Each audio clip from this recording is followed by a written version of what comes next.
안녕하세요. 지난 시간에 공무도어가에 대해 같이 알아보았는데요. 슬픈 노래라고 우리 알고 있죠? 선생님이 지난 시간에 강물하면 무엇이 떠오르냐고 질문을 했는데 한 학생이 고맙게도 댓글을 달아주었습니다. 6반의 김근정 학생이 드라마 대사가 떠올랐다고 얘기를 해주었습니다.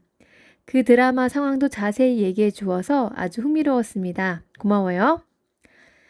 오늘은 같이 학습 활동을 해봅시다. 170조, 171조까지 오늘 같이 진행하겠습니다. 문학 교과서와 마음에 쏙 드는 색깔펜은 준비했죠?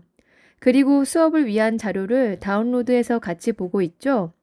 네, 준비물이니 꼭 챙겨서 수업에 참여하기 바랍니다. 여러분, 첫 번째 질문입니다. 170조 1번의 소가로 이 작품의 내용을 바탕으로 하여 임은 어떤 사람인지 말해보자 라고 하는군요. 자, 여러분, 각자가 생각하기에 공무도화가의 임은 어떤 사람인지 자유롭게 적어봅시다. 단, 여러분의 생각을 자유롭게 펼치되 작품에 근거하여 적어주어야 합니다. 즉, 우리가 알고 있는 공무도화가의 내용에 맞는 임의 캐릭터를 얘기해 주어야 합니다. 자, 각자 적어보기 바랍니다. 시간을 1분 정도 주겠습니다. 영상을 잠시 일시 정지하고 적어보도록 하세요. 네, 여러분 잘 적었나요? 여러분이 뭐라고 적었는지 궁금하네요. 교과서 캡처 사진을 보면 선생님이 알 수 있겠네요. 네, 여러분, 이미 어떤 사람인지는 선생님이 답을 제시하기보다는 여러분 생각을 들어보는 게 좋을 것 같거든요. 그렇지만 우리 한 예시답안이 궁금하다면 예시답안 같이 한번 보겠습니다.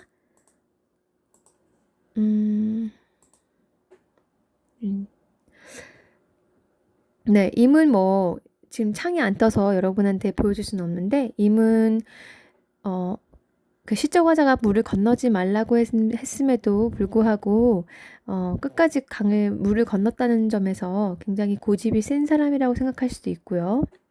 또 사랑하는 사람을 그렇게 남겨두고 떠나갔다는 점에서 뭐랄까 자기 감정에 굉장히 충실한 사람이지 않았나 생각이 들기도 하네요. 이미 어떤 사람인지는 여러분의 의견도 들어보도록 하겠습니다. 자, 이번에는 1번에 가로 2번, 소가로 2번으로 가봅시다. 제시된 배경설화를 고려할 때 시적 화자의 정서가 어떻게 변하는지 정리해보자고 하는군요. 이것을 선생님과 같이 정리를 해봅시다. 자, 1, 2행에 보면 물을 건너려는 임을 만류하지만 이미 결국 물을 건너고 말죠. 이것을 경험하게 되는, 보게 되는 시적 화자는 어떨까요? 자, 걱정하고 근심이 되겠죠. 걱정과 근심이라고 적어주면 되겠습니다. 3, 4행으로 가보죠. 이미 물에 빠져 죽음. 자, 이미 물에 빠져 죽는 것.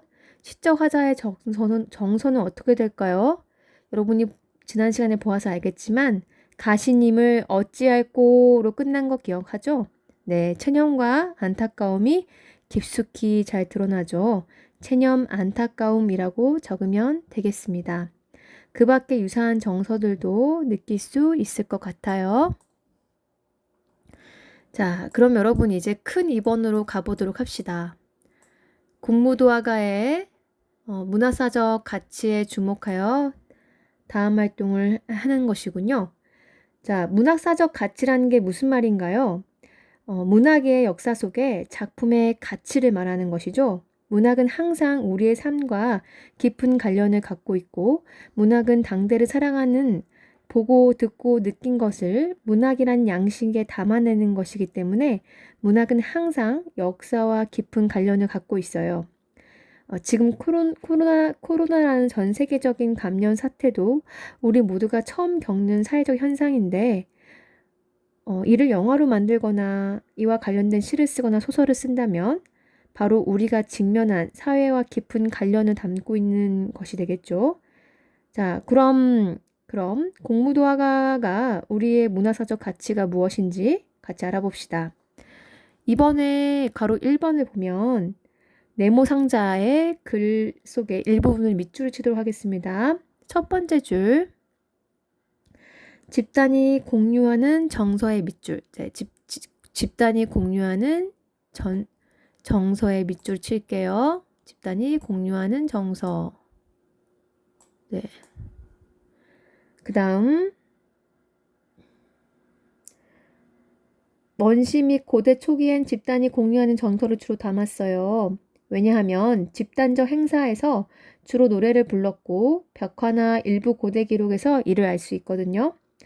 자, 주술적이거나 제의적인 요소가 발견되기도 한다고 되어 있죠, 여러분. 거기에도 밑줄을 쳐주세요. 네. 주술적인 거는 무슨 말인지 알겠는데 제의적인 것이 무슨 말인지 알겠나요? 제의라는 말은 제사의식을 말합니다. 제사의식. 제의적이라는 말에 제사의식이라고 여러분 적어주세요. 자, 아주 오랜 옛날 사람들은 가뭄이 없게 해달라고 또 뭐 큰 맹수 같은 그런 공격으로부터 지켜달라고 또 자연적 재난, 뭐 홍수나 뭐 그런 것들로부터 없도록 풍년을 원하는 마음에 다 같이 모여서 제사를 지냈는데 그럴 때 다 같이 노래를 불렀던 거예요. 그래서 주술성과 제의적 요소가 노래에 많은 거죠.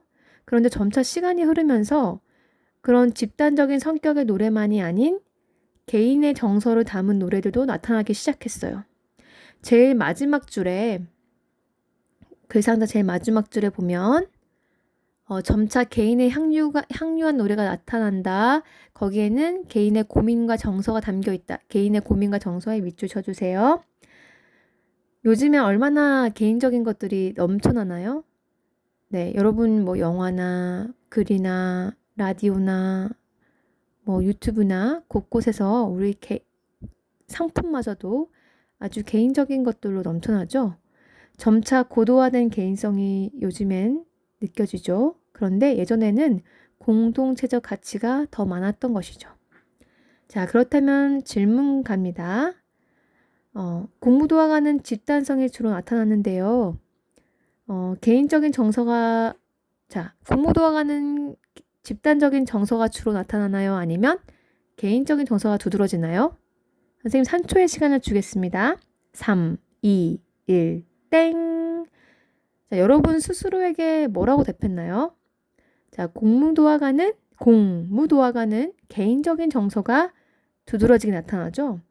사랑하는 사람을 잃게 되는 상황과 그것을 감당하는 십저가자의 정서가 주를 이루고 있기 때문이죠. 그래서 이 작품은 문화사적 가치가 있는데 그 가치란 개인의 정서가 나타나는 아주 오래된 작품이기 때문이에요. 지금은 개인의 정서가 아주 넘쳐나는 시대에 살고 있었지만 옛날 고대 문학에서는 그런 개인적인 정서를 담고 있는 노래가 흔치 않았고 어느 시점에서 하나 둘씩 나타나기 시작했는데 바로 이 공무도화가는 지금까지 전해져 오는 아주 오래된 작품 중에서 개인적인 정서가 드러나는 작품이기 때문에 문화사적 가치가 있는 것이죠. 자, 그래서 여러분 정리하자면 이렇게 적으면 되겠어요. 고대 문학에서 개인 서정시가 출연한 사례임 이렇게 적어주면 되겠어요. 자, 이제 2번에 괄호 2번으로 가겠습니다. 네, 이 작품에서 물이 지닌 상징적 의미는 무엇인지 말해보자고 하는군요. 자, 공무도가에서 물이 어떤 의미를 지니고 있었나요? 자, 이 질문은 여러분 자신에게 물이 어떤 의미를 지니는가를 물은 게 아니에요.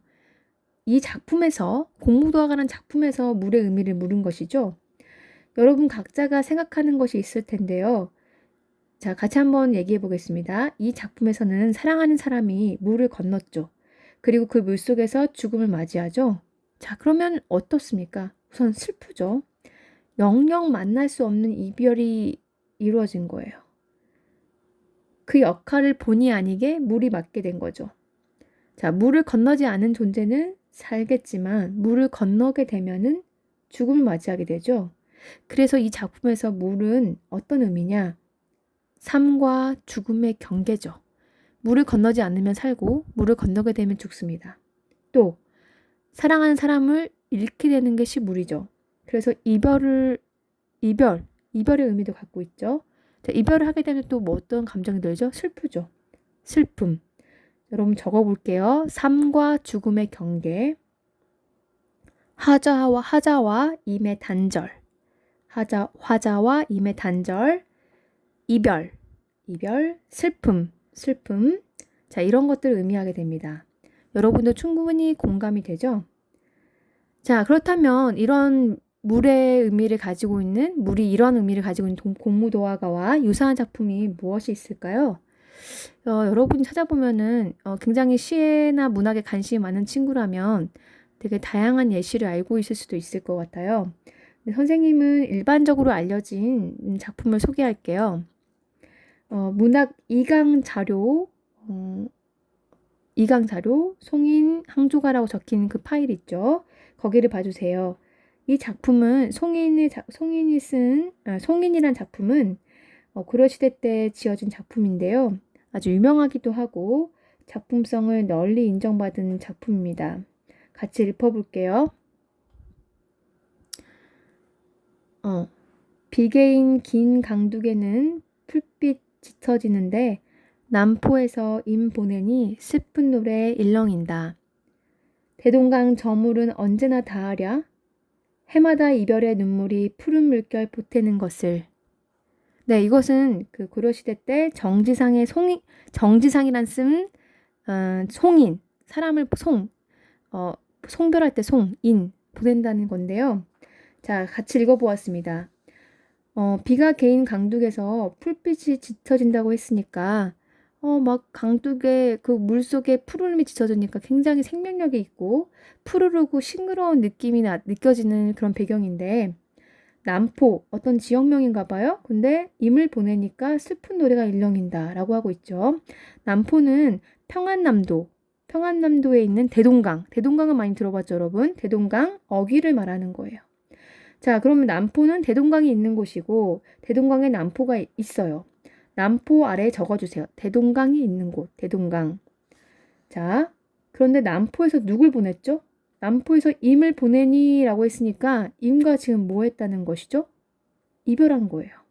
자, 그 임이 나를 떠나간 것인지 이미 죽음을 맞이하게 된 것인지 이것까지는 알 수 없지만 이별을 했다는 것만은 분명해요. 자, 이별을 한 장소가 남포이다 보니까 대동강 흐르는 곳에서 이별을 했기 때문에 대동강을 보면 이별한 님이 떠오르게 되죠. 해마다 이별의 눈물이 푸른 물결을 보태기에 대동강 물은 마를 수 없다고 하는 걸 보니까 강물은 원래 흘러가는데 저 물이 흘러가는 이유가 내가 눈물이 나기 때문이야. 내 눈물 때문에 그런 거야. 나의 슬픔 때문에 그런 거야. 라고 했으니까 화자는 이별한 상대를 잊지 못하고 있으며 이별하고 그 남은 그리움, 상실감, 아픔 이런 것들은 굉장히 컸던 것 같습니다. 즉 대동강 물도 화자한테는 어떤 의미를 지니고 있어요? 공무도화가처럼 화자에게는 이별 또는 인과의 단절, 슬픔 이런 것들을 상기시키거나 또는 이러한 상징적 의미를 지닌 그러한 존재가 바로 물이 되겠네요. 이런 점에서 공무도화가와 정지상이 쓴 송인이라는 작품은 물이, 이별, 슬픔, 화자와 임의 단절 이런 것들을 의미한다는 점에서 유사하다고 볼 수가 있겠군요. 자, 여러분 여기까지 해서 2번 활동을 마쳤습니다. 자, 그럼 여러분 이제 3번 활동으로 가보도록 하죠.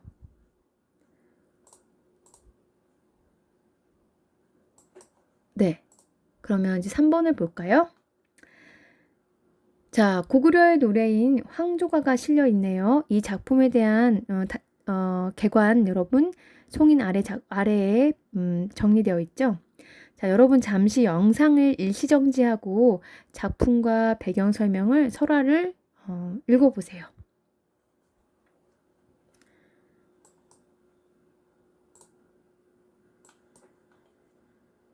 네. 자, 모두 읽어보았나요? 자, 여러분이 작품은 지금 나 배경설화를 보면 김부식이라고 되어 있죠? 이 김부식은 김부식은 고려시대의 사람입니다. 고려시대의 역사가이자 정치가, 문학가였어요. 그리고 삼국사기라고 되어 있죠? 삼국사기는 당시 김부식 및 그의 이제 여러 사람들이 같이 학자들이 편찬한 우리나라 역사책입니다. 예, 고려시대 때 쓰인 우리나라 역사책이 삼국사기고 그 삼국사기 안에 고구려 시대 제2대 왕인 유리왕이 지은 것으로 기록되어 있는 황조가란 작품을 우리가 지금 같이 오늘 본 거예요. 자, 네, 여러분. 자, 이곳에 실린 황조가란 그 작품과 배경 설화를 보면 고구려 제2대 유리왕이 자신의 왕비 중인 한 명인 치희 그리고 다른 왕비인 또 하위와 둘이 싸움 끝에 결국에는 치희가 가버리게 되죠. 그래서 유리왕이 쫓아가서 붙잡으려고 하지만 그것을 이루지 못하고 결국에는 홀로 돌아오는 길에 이 노래를 지었다고 전해지고 있죠. 자, 그러면 가로 1번부터 보겠습니다. 가로 1번에 질문이 무엇인가요? 공무도화가와 항조가의 시적 화자가 처한 상황의 공통점과 차이점을 말해보자 라고 했는데요. 자, 공통점은 무엇일까요? 여러분 먼저 각자 생각하고 적어봅시다. 여러분 각자 이 공통점과 차이점이 뭔지 생각하고 여러분 각자 한번 답안을 적어보세요. 그리고 선생님의 그 해준 내용하고 여러분 비교해보면 좋겠죠? 네, 여러분 영상 멈추고 적어보도록 하세요. 네, 여러분 같이 이제 얘기해 볼게요. 이 두 작품 모두 시적 화자는 어떠한 공통점을 갖고 있어요? 네, 맞아요. 둘 다 이별을 했죠?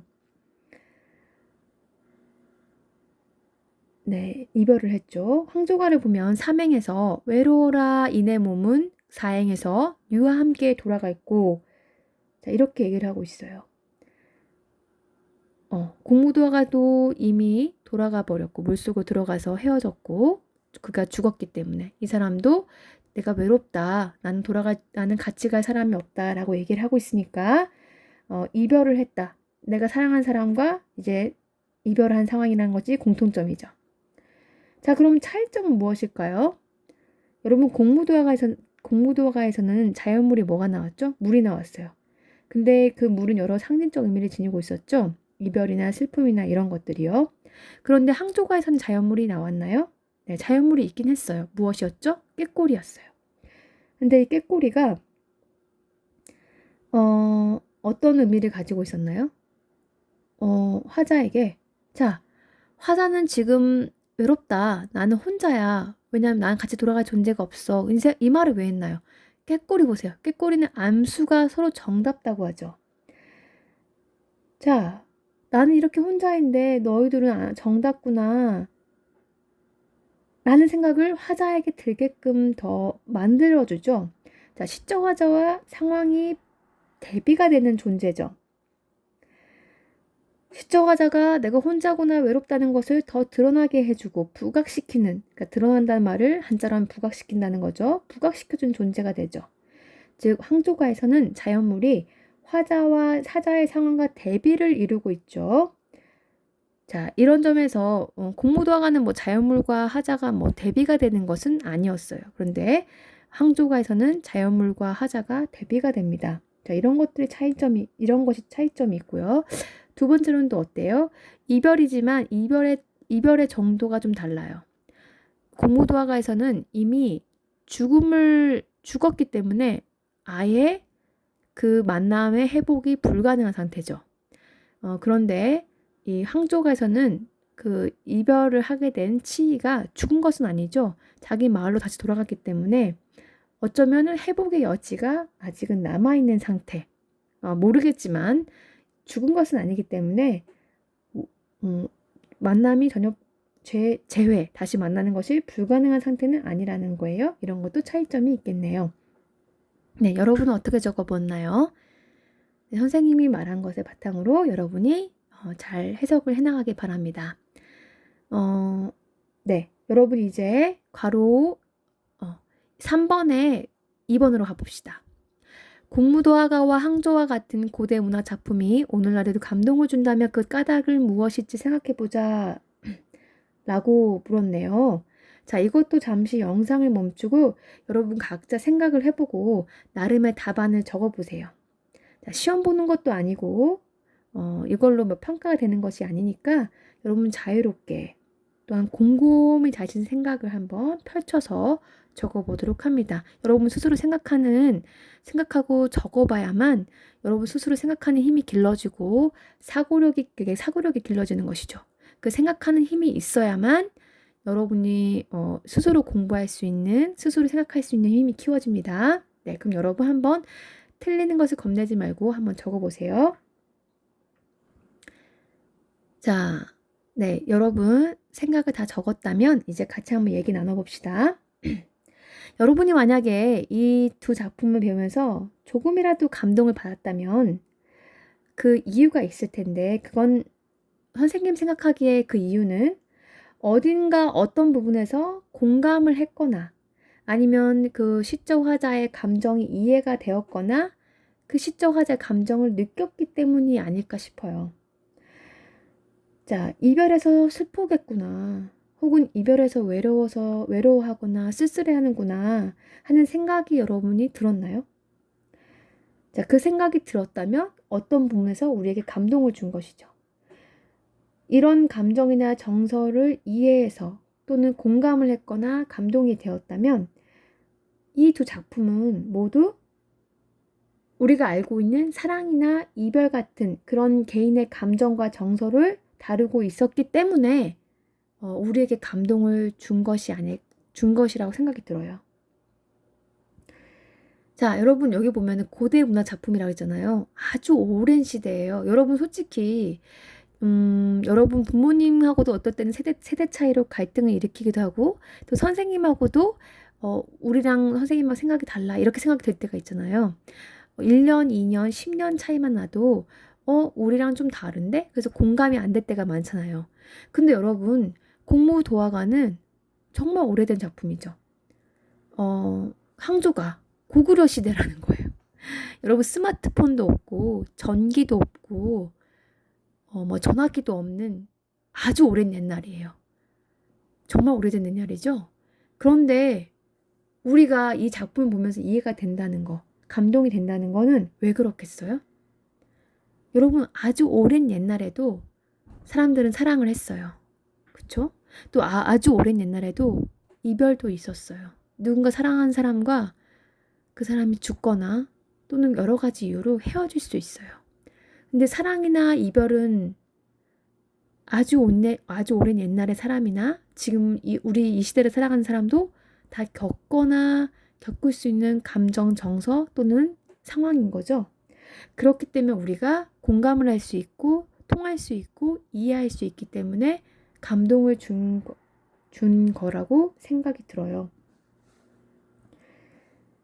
자, 정리하자면 사랑이나 이별 같은 것은 그런 감정이나 개인적인 정서는 모든 시대를 초월해서 인간이라면 느낄 수 있거나 겪을 수 있는 감정 또는 사건이기 때문에 그런 것을 다루고 있기 때문에 우리가 지금도 같이 배우면서 시대를 초월해서 우리가 감동을 느낄 수 있다고 생각이 들어요. 네, 혹시 선생님이 말한 것과 여러분의 답변이 다르다면 지워버리지 말고 선생님이 말해준 것과 여러분의 의견을 비교하면서 잘 정리를 둘 다 해보세요. 여러분이 지금 생각한 것도 모두 소중한 의견입니다. 그리고 선생님의 말도 여러분이 정리를 해둔다면 좀 더 교과서적인 문학 감성을 이룰 수 있을 거예요. 자, 여러분 오늘 수고 많았습니다. 이로써 공무도화가를 모두 마치겠습니다. 다음 시간에 만나요.